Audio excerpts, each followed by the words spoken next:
You are no longer welcome here.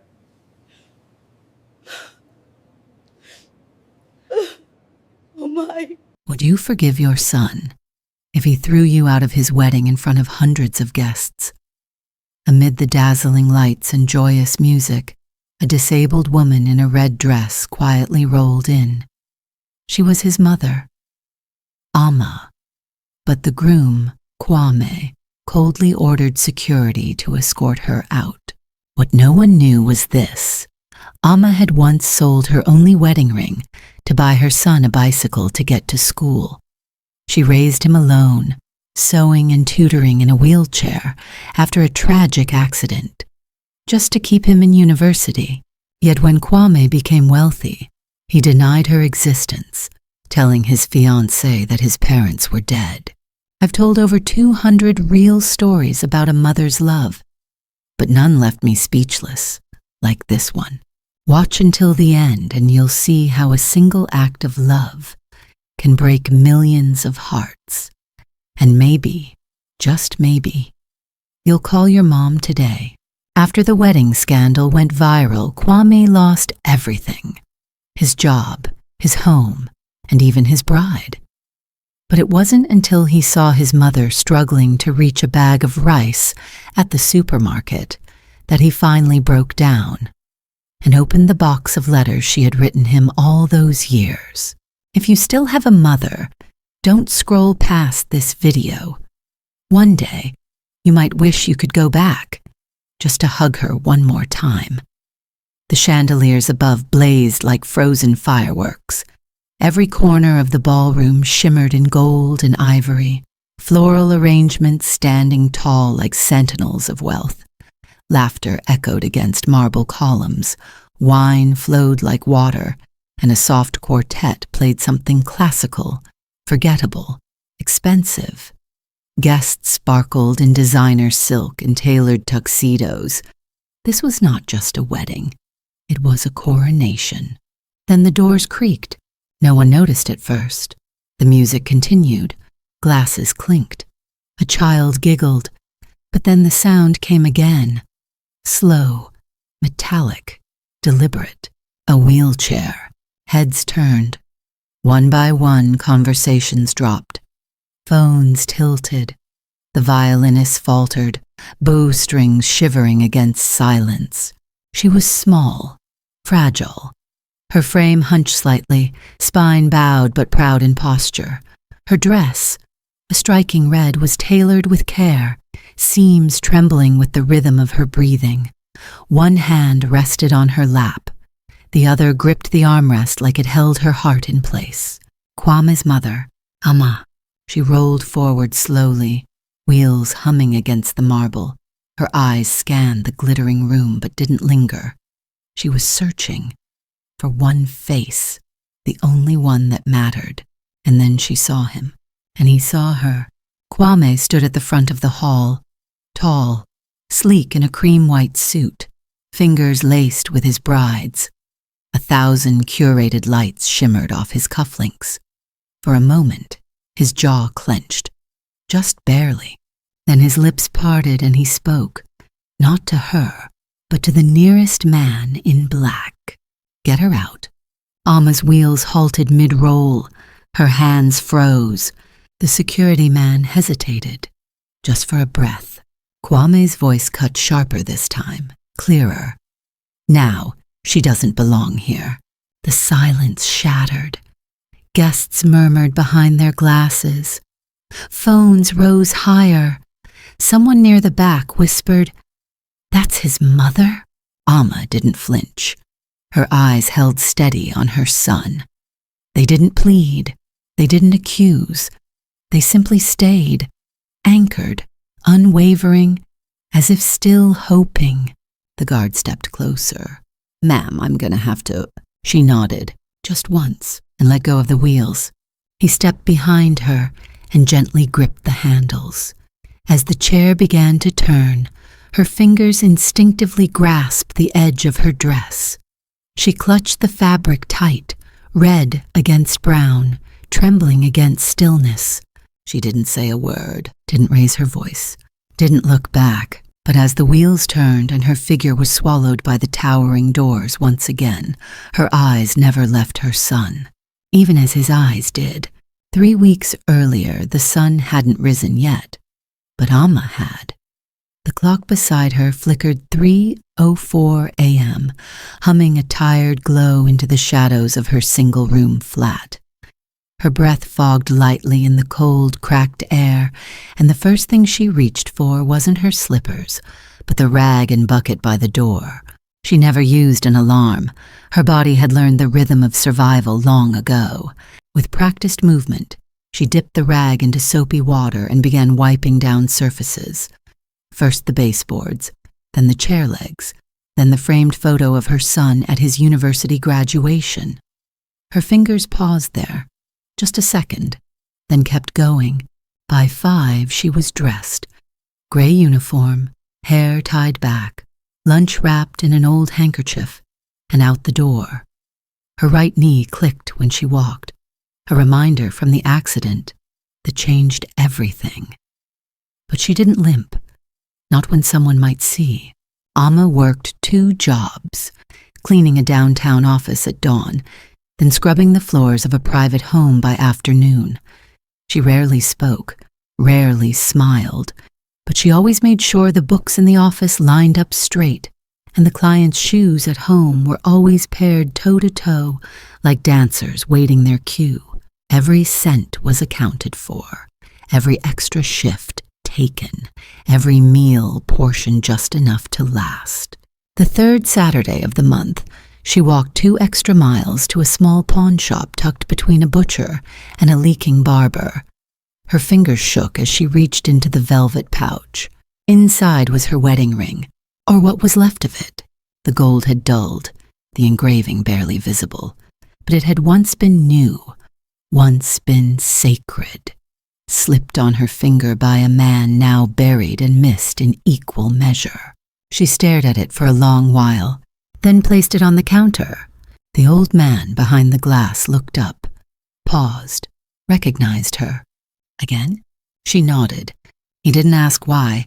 She left with folded bills tucked deep into her blouse, the skin beneath damp with sweat and quiet shame. That night, at home, she polished a small silver bell and wrapped it carefully in brown paper. Alongside it, she placed a note. For the bicycle shop. Add this to the deposit. She didn't cry until after the lights went out, alone in her cot, knees curled beneath a threadbare blanket. She held her phone up and stared at a picture of Kwame, smiling beside some office building, suit sharp, arms folded. There were people behind him, clapping. She tried to imagine his voice, tried to remember how it used to call her name. Then she smiled, because she still could. The night she heard he was getting married, Amma didn't scream or collapse. She sat down, took a breath, and walked to the small trunk beneath her cot. Inside was fabric, red, a bolt of it she had saved for years.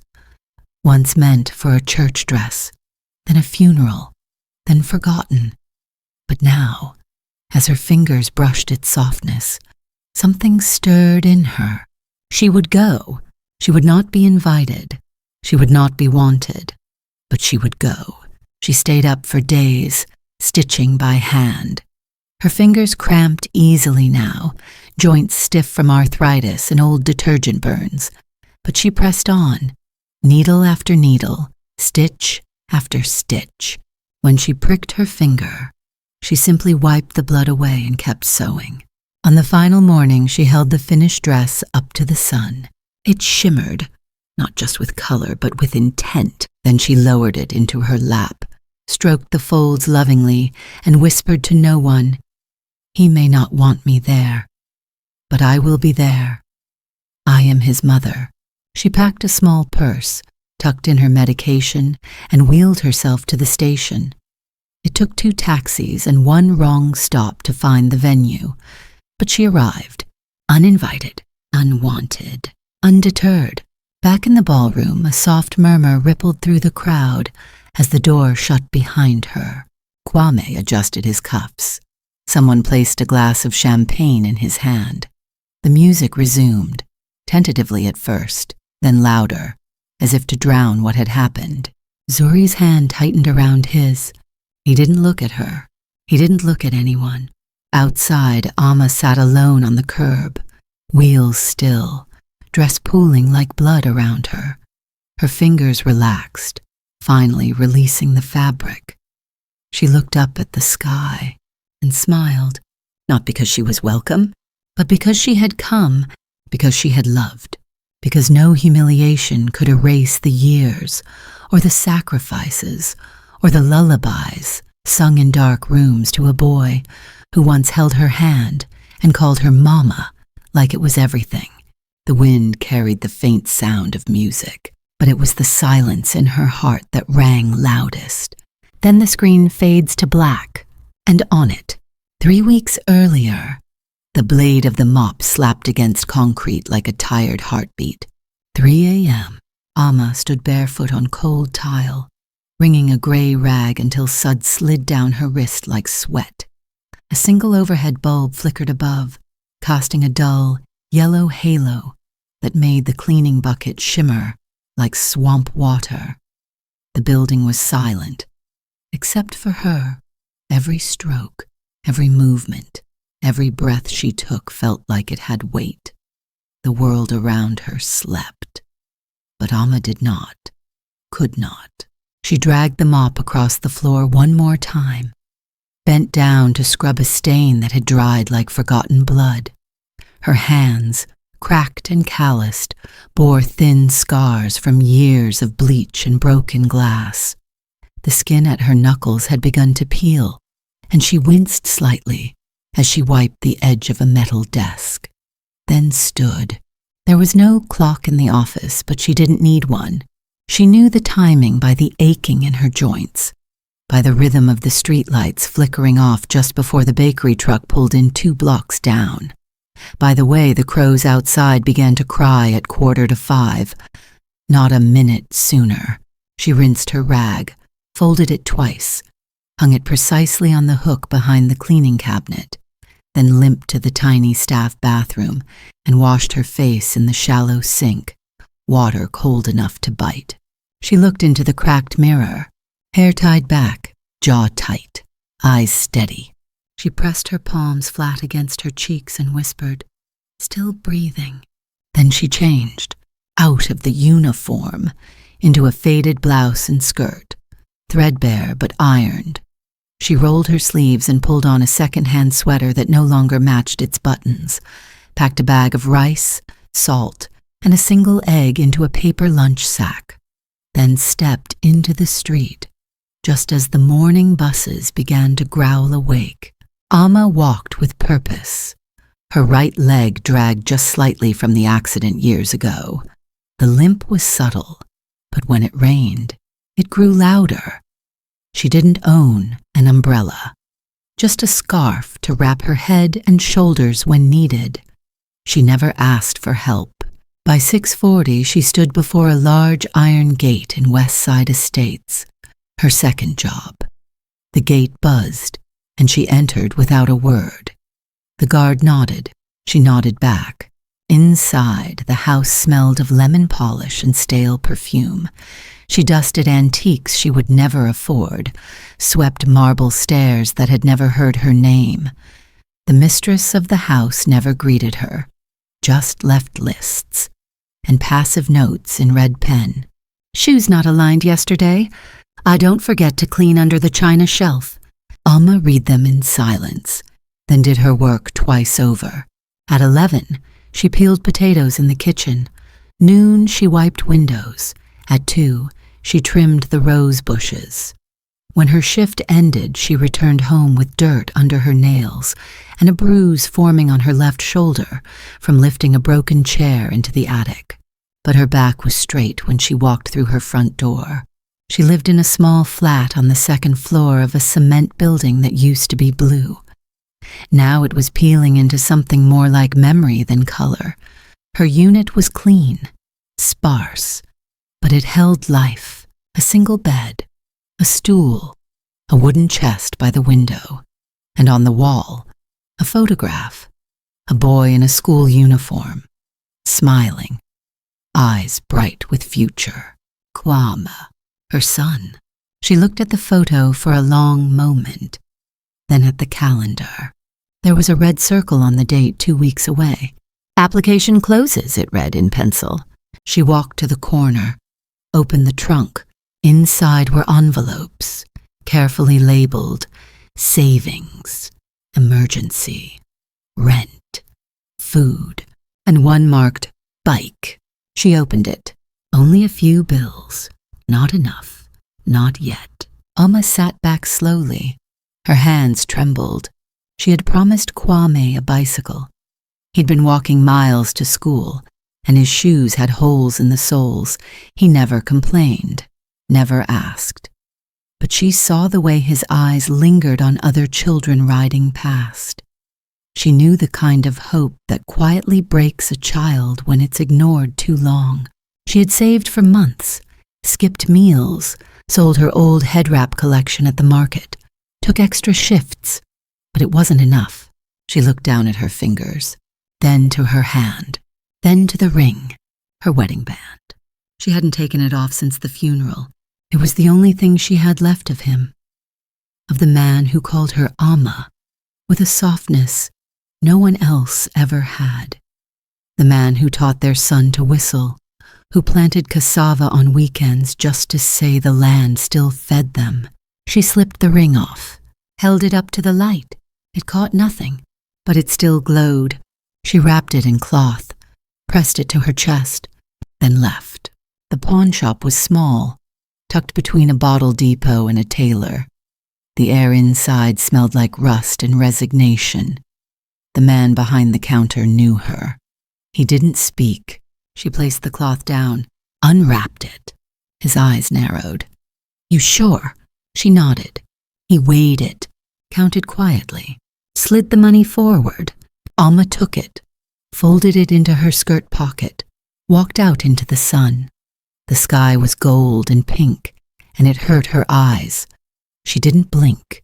That night she returned home, cooked a small pot of jollof rice, left the egg untouched for the next day. She placed a receipt from the bicycle shop on the table. Deposit confirmed. Amma sat alone. A small fan hummed in the window. Moths tapped the glass. She picked up the photo of Kwame and whispered, "He won't even know." And maybe that was the point.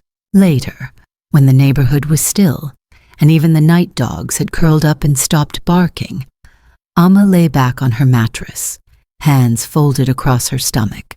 She stared at the ceiling. Sleep would not come. It rarely did. She had lived 1,000 lives in the hours between dusk and dawn, replayed every fevered night Kwame had cried as a child, remembered every time she'd walked to the school gate just to see him walk out safely, the time he won the debate prize and she watched from outside the hall through a broken window, the day he left for the city with a scholarship and didn't look back. She remembered all of it, every word, every silence, especially the silences. She turned toward the wall. Her breath caught. The image of her husband flickered behind her eyelids, strong, kind, gone. Her hands found each other, fingers laced. She whispered again, still breathing, but this time it cracked. Her chest shuddered. Tears slipped past the edges of her eyes and into her hairline, unnoticed, unthanked. She pressed the pillow against her face and cried until the sky began to pale, then rose, lit the stove, boiled water, packed Kwame's favorite bread rolls in a paper bag, and stepped into the morning as if none of it had ever happened, as if her heart hadn't broken quietly in the dark, as if sacrifice had no taste, no sound, no weight. But it did. It always did. Only the one who gave it away ever truly knew, and Amma carried that knowledge in every crack of her knuckle, every scratch on her palms, every sleepless night. Even now, years later, she still bore the cost, but never the regret. Never that. Not once.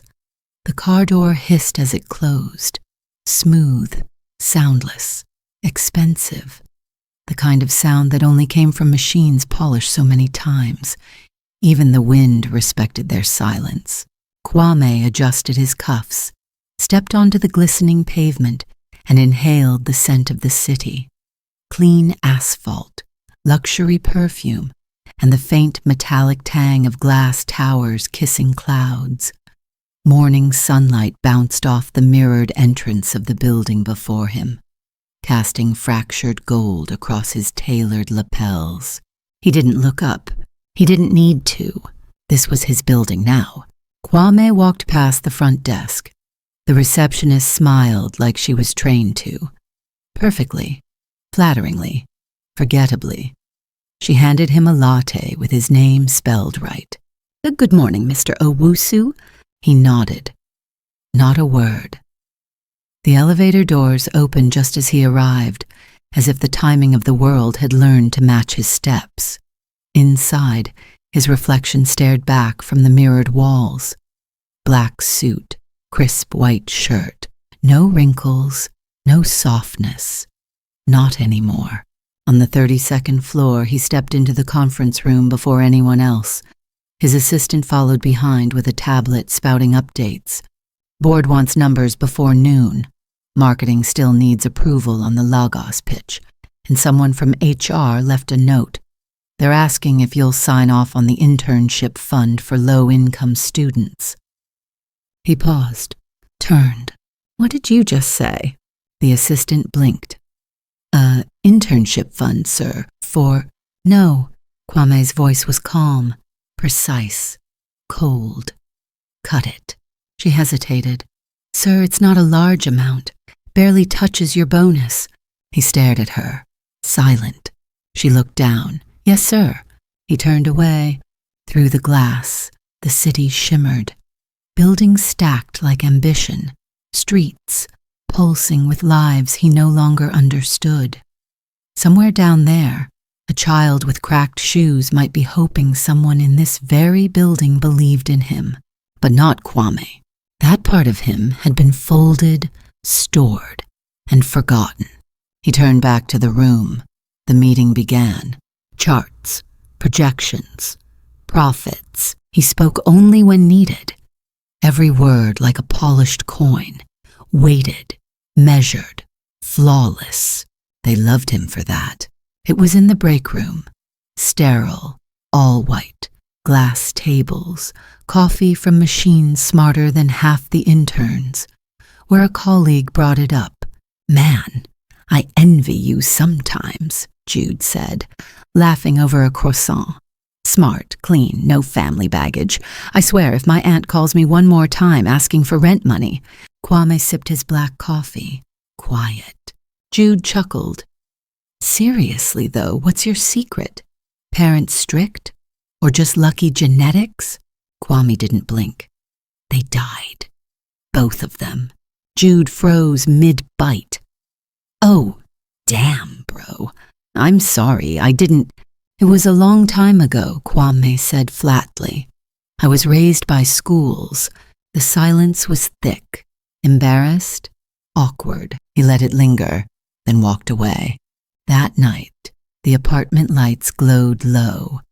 A wall of glass separated the living room from the city skyline.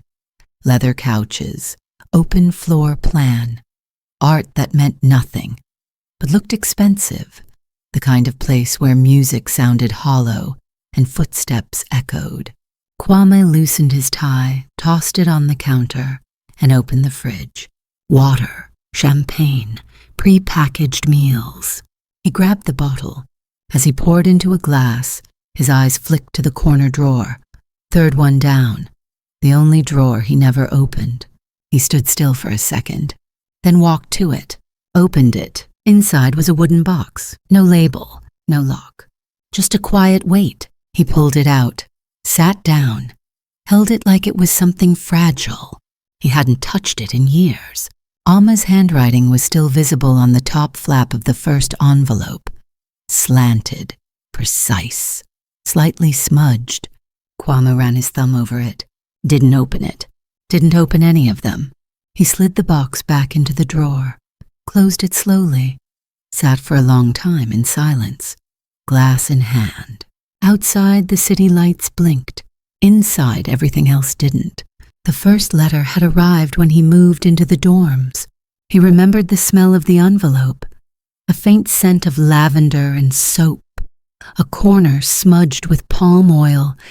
It made him feel watched, like he'd been followed. He didn't open it. He shoved it into a box and told himself he'd read it after finals. The second letter came with a small folded photo of him at 6 years old, riding a red tricycle. He didn't remember ever owning a tricycle, but Amma had written, "This is the one your father fixed after it broke. You cried until he tightened the screws." He stared at the photo, then burned it, told himself it was a mistake, that history didn't feed futures, that the scholarship didn't come from sacrifice, just skill. The more he climbed, the less room there was for roots. A week after the HR meeting, the company held an outreach gala. Cameras, CEOs, glitter. Kwame arrived late. Zuri, his fiancée, waited at the entrance in a green gown, eyes lit with ambition. They posed together for the flash, smiled for the press, said the right words, until a reporter asked, "Your mother, is she attending?" Zuri hesitated. Kwame smiled. "She passed away when I was young." The reporter nodded, scribbled. "Sorry to hear. Such a strong story of triumph. Self-made, inspiring." Zuri kept smiling, but her fingers stiffened around his arm. That night back home, she asked, "You never talk about your past." He poured a drink. "There's nothing to talk about. Everyone has something." He looked at her, cold flat. "I don't." And that was the end of it. Later that night, unable to sleep, he returned to the drawer, pulled the box out again, sat on the edge of the bed. This time he opened it. The first letter was dated 3 months after he left home. "My son, if one day you forget me, read this. If one day you succeed and feel ashamed of the hands that scrubbed your uniforms clean, read this. If one day the world calls you by a new name and you begin to believe them, read this." He stopped. His throat tightened. He folded the letter back slowly, placed it aside, picked up the next, didn't open it, just held it. Something inside him throbbed, slow and hot, like guilt had muscle memory, like love had claws. At work the next day, he stared at the city again, but something was different. He opened an email from HR, the Fund for Low-Income Interns. He stared at it, then deleted it, but his hand shook slightly after. That night, he found himself staring at a dusty old photo someone had posted online. A local street. A bicycle leaned against a cracked wall. It looked just like the one he used to ride, and for the first time in years, he wondered, where had it come from? Who had bought it? What had it cost? The whiskey didn't burn as much as the thought. In the darkness of his apartment, where the silence no longer felt like peace but punishment, Kwame sat on the floor, letters all around him like paper ghosts. He still couldn't bring himself to read them all, but he no longer pushed them away. He left the drawer open that night, and as he slept, alone, high above the city, the last thing he saw was the soft, weathered paper in his mother's script, the one that still smelled like her hands, hands he hadn't touched in years, hands he had forgotten, until now the needle slipped again. Amma winced, dropped it. It clattered to the floor, bounced once, then vanished under the wooden stool like a truth no one wanted to face. She stared at her trembling hands. The right one twitched every few seconds now, from the accident, or the years, or maybe the countless nights wringing out cold rags until her knuckles swelled like knots in wet rope. She reached down slowly. The floor was hard, cold. Her bones scraped against it as she searched for the needle, breathing through her teeth. Found it, held it up to the light. It caught a faint shimmer of morning sun breaking through the window. Thin, dusty light like old hope. Amma sat back on the stool, straightened her spine, and began again. Thread, pull, stitch, pause, again. The fabric was red, not loud red, not bleeding, but deep and soft, like hibiscus petals pressed into memory, like fire just before it dies out, still warm, still burning quiet. She was sewing her dress for the wedding. Her hands shook harder near the seams, but she refused to let them rest. Every stitch was deliberate, not perfect, but honest. This wasn't just fabric, it was dignity. It was defiance. It was love wrapped in silence. On the table beside her, a radio played faintly in the background. A wedding planner's voice buzzed through. The ceremony of Mr. Kwame Owusu and Miss Zuri Mensah will take place this Sunday at the Grand Mirabella. Invitation only. Strict security. Amma didn't blink. She had no invitation, only the dress, and a name that used to be called with love. In the city, the air was different, filtered, conditioned, polished down to nothing real. Kwame stood in front of a mirror, jacket off, shirt open, absently adjusting his collarbones like they were part of a costume. His phone buzzed on the counter. He ignored it. Zuri stood behind him, arms crossed. Her dress fitting had ended hours ago, but she hadn't stopped talking since. My mother said we must limit the guest list to 200. She doesn't want outsiders, especially not. She trailed off, eyes narrowing, voice lowering. That side of your past. Kwame turned, said nothing. She stepped closer. We worked hard for this. Both of us. Your name is rising fast. Mine already shines. But this day is for power. Legacy. No distractions. No sympathy stories. Do you understand? He nodded. Zuri kissed him lightly, like checking a signature. I trust you, she said, and left. Kwame looked at himself in the mirror. Something moved behind his eyes. He didn't speak, didn't breathe. Then slowly he picked up his phone, scrolled to a name that hadn't texted in months, typed 2 words. Don't come. Deleted it. Typed again. Don't embarrass me. Paused. Then erased that too. Finally, he put the phone down, turned away, as if silence would make the message louder. Back in her flat, Amma folded the finished dress gently, pressing the sleeves as if tucking in a child. Her shoulders ached, her fingers burned, but her eyes were soft. She placed the dress inside a plastic garment bag, not silk, not satin, just clean. Then she sat beside it, listening. Rain began outside, soft at first, then heavier. She remembered when Kwame was 5, afraid of thunder. He used to crawl into her lap and bury his face in her belly. You're safe here, she used to whisper. Nothing can find you. Now she wondered where he buried his fear. She reached for a small, faded photo on the shelf. A toddler with cake on his face, smiling with his whole body. She stroked the corner with her thumb, then stood, took a breath, picked up the phone, dialed the number from memory. It rang once, twice, 4 times. Voicemail. She didn't leave a message, just held the phone to her heart for a moment, then put it down. 2 days before the wedding, she visited the old shoemaker, the same one who once fixed Kwame's school shoes with glue and thread, refusing payment because that boy will make us proud one day. He didn't recognize her at first, but when she pulled out the envelope and said she needed her best shoes cleaned, the old man's eyes softened. You going somewhere nice? She nodded. I hope they remember you. She smiled. I remember them. That's enough. The night before the ceremony, she couldn't sleep, not from anxiety, from something older, thicker. Hope that had learned how to hurt.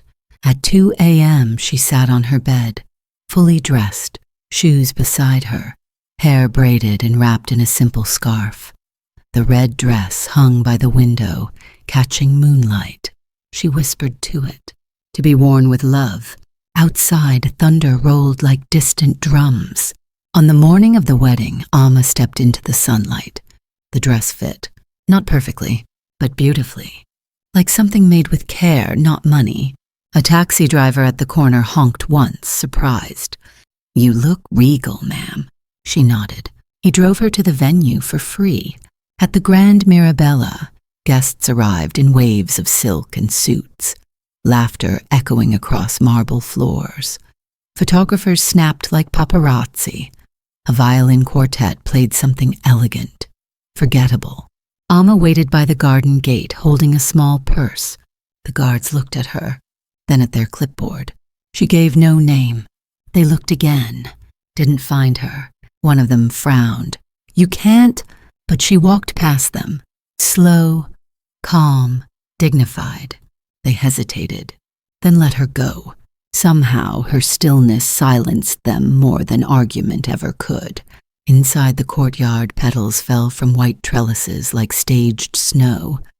Zuri posed for photos. Kwame stood near the altar, tight smile, eyes scanning. And then he saw her, across the garden. In red, he froze. Zuri followed his gaze. Her jaw tensed. Amma didn't move, didn't wave, just stood there, dress glowing against the ocean of neutrals. Then she stepped forward. Zuri grabbed Kwame's arm. She wasn't invited. Kwame didn't answer. Amma was almost to the second row when a hand reached out. Kwame's, but not to welcome, to stop. His voice low, tired, flat. "You shouldn't have come." Amma looked up at him. "I made this dress," she said. Kwame's eyes flickered. "It's your wedding. I didn't ask you here." "No," she paused. "But you didn't stop me either," Zuri hissed. "She'll ruin the photos." Amma turned to her, gently, almost kindly. "I'm not here for the camera." She stepped aside, took the last seat in the back row, alone. Kwame said nothing, but his hand trembled, and for the first time in years, he didn't know what to do with it. After the ceremony, guests crowded for champagne. Laughter floated like perfume. Amma remained seated, watching, not moving. Zuri posed, smiled. Kwame posed beside her, did not smile. The photographer raised his camera. Behind the lens, Amma was a blur, but she was there. That night, in her flat, Amma removed the dress with care, hung it in the closet, folded her scarf, sat at the edge of her bed, then spoke aloud, "Even if you don't want me there, I won't leave you alone on a day like this."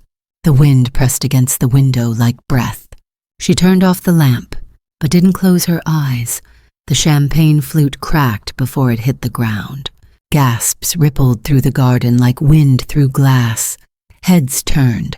Forks froze mid-air. Someone knocked over a bouquet. The violinists stopped playing altogether. Amma stood, not yelling, not shaking, just standing. Kwame towered over her, breathing hard, lips curled with something worse than anger. Embarrassment. His voice, sharp and raw, carved straight through the silence. "And get out." His hand pointed at her like an accusation. "Leave. Now. You don't belong here." The words didn't echo. They exploded. Guests whispered, leaned back, exchanged glances. A waiter paused mid-pour. Zuri stood beside her husband, face unreadable, but eyes watching everything. Amma said nothing. She didn't cry, didn't flinch. Her fingers tightened around the handle of her purse, knuckles whitening. But her gaze stayed steady. On him. She turned, slow. The red dress flowed behind her like the tail of a dying flame. And as she walked away, someone, young, maybe a cousin, maybe a stranger, held up their phone, recording, not intentionally, just instinct. Because when something sacred is shattered in public, people reach for their cameras, before their conscience. Amma didn't take a cab home. She didn't ask anyone for help. She walked over cobblestones, past fountains and flower walls, past glossy cars and wide-eyed children who stared at the woman in red with wheels beneath her and grief stitched into her hem. She stopped once at a traffic light and whispered, "I'm sorry you're ashamed of me," to no one, to herself, to him. Then she kept going. Online, the video didn't spread immediately. It started in one private group chat.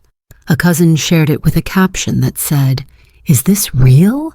Then it hit a wedding gossip page, then a disability rights thread. By nightfall, it reached a platform with 20 million users. By morning, it was viral. Title: Groom Screams at Mother in Wheelchair During Wedding. 7 seconds long, but 7 seconds is all it takes to destroy a name, especially when the sound is clear, especially when her silence is louder than his rage, especially when the red dress becomes a symbol no PR team can spin. Kwame was still asleep when the first email hit his inbox. He opened his eyes to the soft buzz of his phone, still half draped in post-wedding fatigue. He rubbed his eyes, scrolled lazily, and froze. A dozen notifications, another dozen under that. Zuri walked out of the bathroom brushing her hair. Morning. Kwame didn't answer. His eyes were locked on the screen.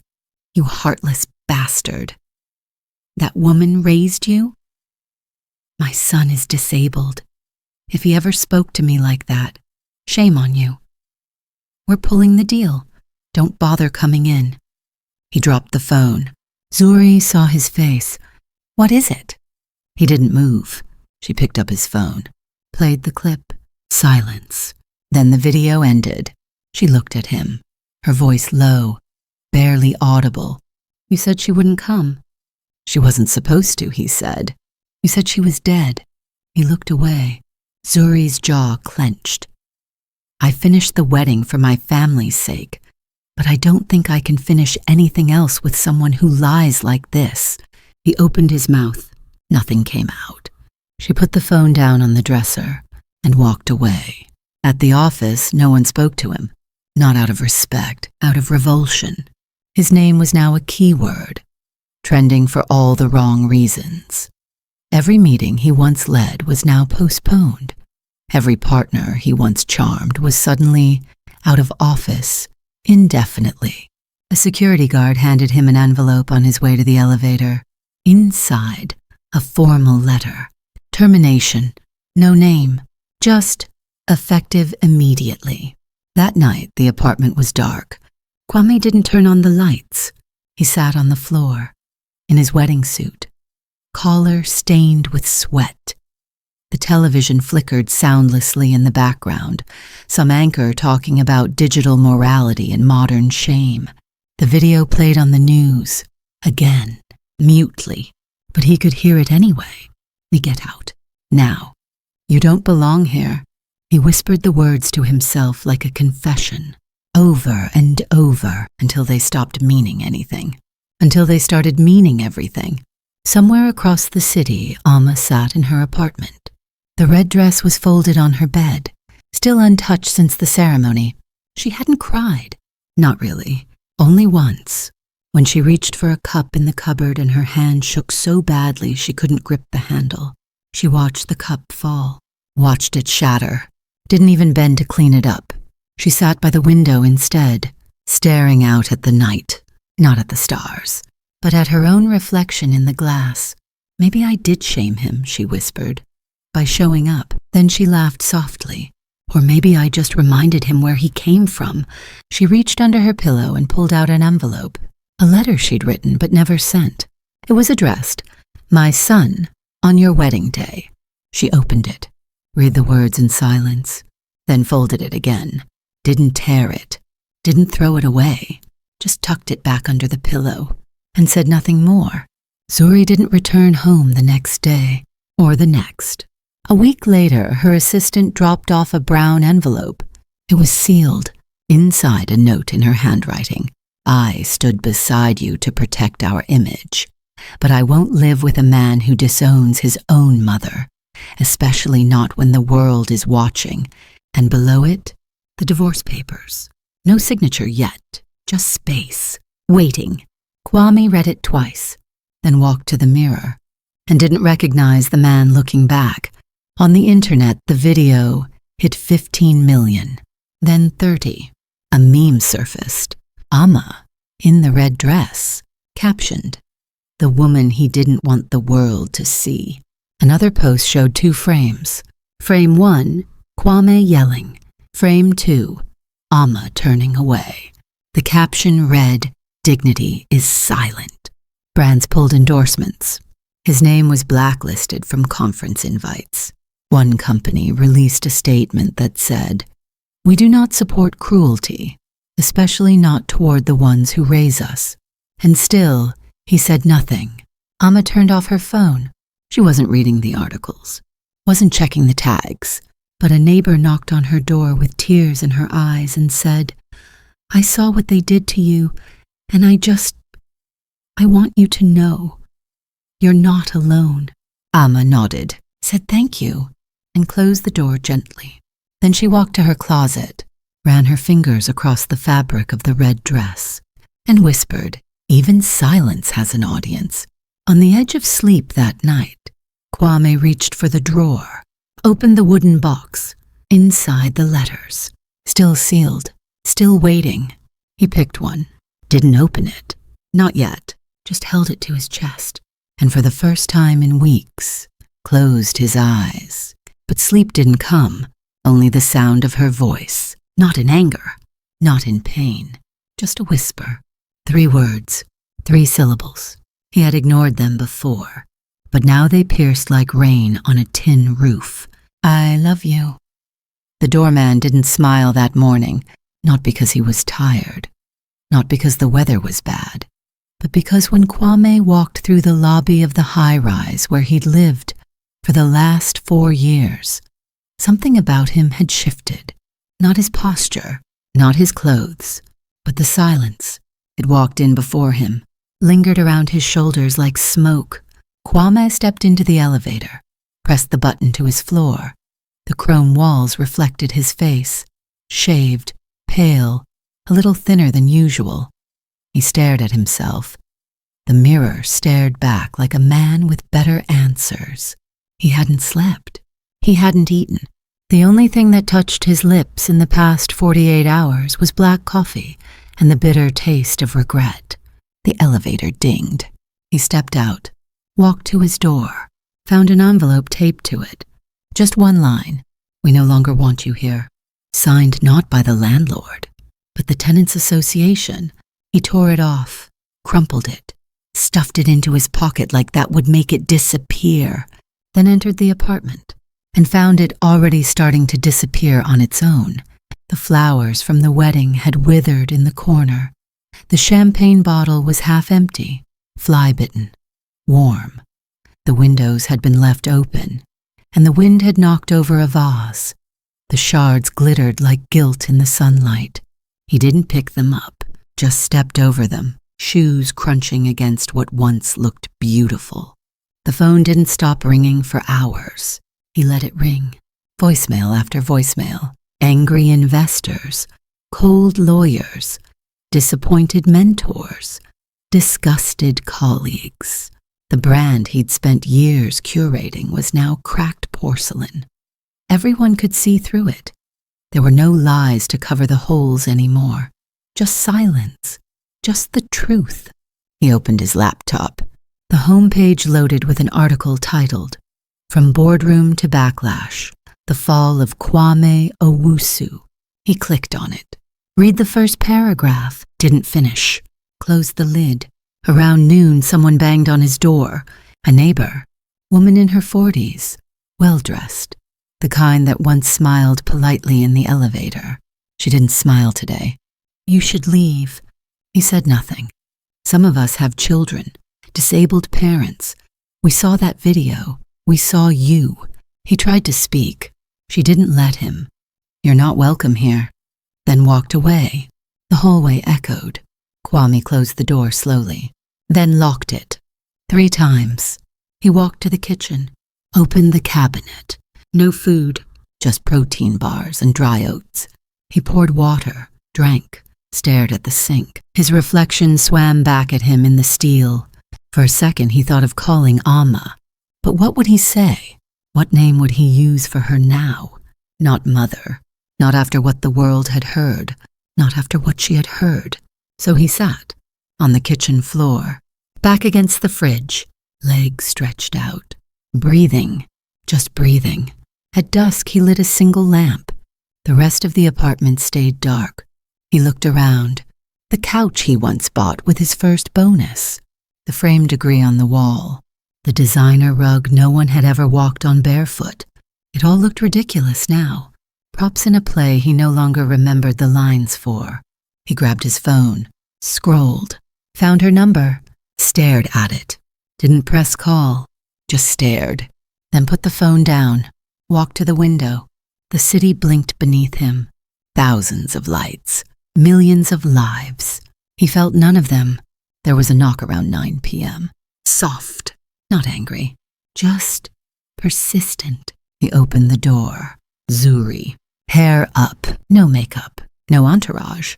Just eyes that had once looked at him with love, now carrying something closer to sorrow. She stepped in, didn't speak. He waited. She finally said, "You lost everything." He nodded. She looked around the apartment. The emptiness. The silence. "It's colder than I remember." He didn't reply. She walked to the kitchen, picked up a glass, washed it, filled it with water, handed it to him. He took it, drank slowly, then whispered, "I didn't mean for it to happen like this." "I know," she said, "but you meant what you said to her, in front of all those people." His jaw clenched. Zuri leaned against the counter. "I didn't leave because of the scandal. I left because I don't think you know what love is anymore." He looked up. "Finally, what if I never knew?" She smiled, sad, tired. "That's something you need to find out, but not here, not like this." She reached into her purse, pulled out a manila envelope, set it on the table. He didn't ask. He already knew. She turned to leave, paused at the door. "She still loves you, you know. Even after that?" Zuri didn't answer. Didn't need to. Then she was gone. He opened the envelope, signed the divorce papers. No hesitation. Then sat down again, and this time cried. Not loudly, not violently, but deeply, shoulders shaking, face in hands. No one to hear, no one to care, just him, and the walls, and the cold. Somewhere else in the city, Amma sat beside her stove. She stirred a pot of rice and beans. Her hands moved slowly, methodically, as if they still remembered how to love, without asking for anything in return. The radio played an old song she once hummed to Kwame when he was 6. She didn't know where he was, but she hoped he'd eaten. And somewhere beneath that, she hoped he remembered the taste of this food, of home. At midnight, Kwame lay on the floor of his living room, blanket over his shoulders. Lights off, TV silent. He stared at the ceiling, counted the cracks in the plaster. Outside, the wind howled like a judgment. Inside, nothing moved, not even him. Before dawn, he stood up, walked to the drawer, opened the wooden box. The letter still sat inside, waiting. He took one out, opened it. Just one sentence. "If one day you lose everything, I will still be your mother." He let the paper fall, fell to his knees, face to the floor, hands open like prayer, and whispered, "I want to come home." But the room didn't answer. Only the wind, and the letter, and the ache that wouldn't leave. The supermarket lights buzzed overhead like tired insects. Aisle 6. Rice, flour, oil. Amma sat in her wheelchair, staring up at a high shelf where a 20-pound bag of rice rested just out of reach. Her right hand trembled on the cart handle. The other stretched upward, slow, deliberate, knowing it wouldn't get there. Still trying anyway. she grunted. Fingertips brushed plastic. The bag shifted but didn't fall. She reached again. Her wrist gave out. A sharp breath escaped her lips, almost a hiss. Then suddenly, an arm reached past hers. Strong, steady. Without a word, the bag was lifted and placed gently into her lap. She turned her head and froze. Kwame, thinner, paler, eyes sunk into shadows. Not the man from the wedding, not the one from the newspapers, not even the boy who used to beg for mango candy and sleep beside her on rainy nights. This man was something in between. He opened his mouth, closed it. She blinked. He stepped back, then whispered, "May I pay for that?" She didn't answer, just turned away. He didn't follow. He didn't know how he got home that day. Didn't remember how long he stood outside the market watching her wheel away. Her red scarf flapping in the wind like a warning. Didn't recall the taxi ride. But when the sun set, he was in his living room again, alone, eyes locked on the wooden box, the box of letters, the box he once buried under pride and detachment. He pulled it out, opened it. Hands trembling, he unfolded the second letter. It read, "If one day you are too ashamed to face me, look at your hands. Mine built your future. Yours can rebuild our bridge." He placed the letter on the floor. One by one, he opened the rest.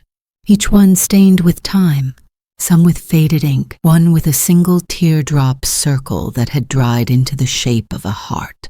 Each word chipped away at the wall inside him, until nothing was left but guilt and love and longing. He found the pawn ticket in a drawer he hadn't opened in years, tucked between old receipts and expired credit cards. It was yellowed at the edges, from the day she sold her ring. For him, for a bicycle. He remembered the bike now, red and silver. He thought it was from a teacher's donation. She never said otherwise. Of course she didn't. Amma never bragged about sacrifices, only bore them. Quietly, he called the shop. The man was still there. "You want to redeem this now?" the voice rasped. "Yes," Kwame said. "It's been years." "I know." Sentimental? Kwame didn't answer, just went, paid, took the ring, held it in his palm like it was made of glass. It was smaller than he remembered, but heavier, so much heavier. That night he stood outside her door. The building hadn't changed, same peeling blue paint, same rusty gate that screeched open like it was protesting. He climbed the stairs, paused at the top, took a breath, then knocked. No answer. He knocked again. Nothing. He sat, cross-legged, on the dusty floor outside her door, back against the wall, palms sweating, ring in one hand, himself in the other. Time passed. First 1 hour, then 2. A neighbor passed, recognized him, didn't speak, just shook their head and walked away. Midnight came, then 1 a.m. Still he waited. Somewhere in the city, a siren howled. A dog barked. Someone laughed too loud on a faraway balcony. Inside, the door stayed shut. At 2:12 a.m., it creaked open, slow, quiet. He looked up. Her face was in shadow, hair tied in a scarf, eyes unreadable, no anger, no smile. Just waiting. He stood, hands shaking, then knelt on both knees, lowered his head to the ground, pressed the ring to the floor. "I brought back what you gave up." She said nothing. He lifted the ring, offered it to her like an offering. "I didn't deserve it." Still no reply. "I don't deserve this moment either." She bent down, gently closed his hand around the ring, then said, "I never asked for it back." He looked up, eyes wet. She added softly, "You think love is a debt, but I gave without ledger." He choked on a breath, then whispered, "Forgive me." Her hand brushed his cheek, warm, worn. He leaned into it like a boy. She nodded, not once, but slowly, deeply, a nod that came from someplace older than pain, older than time,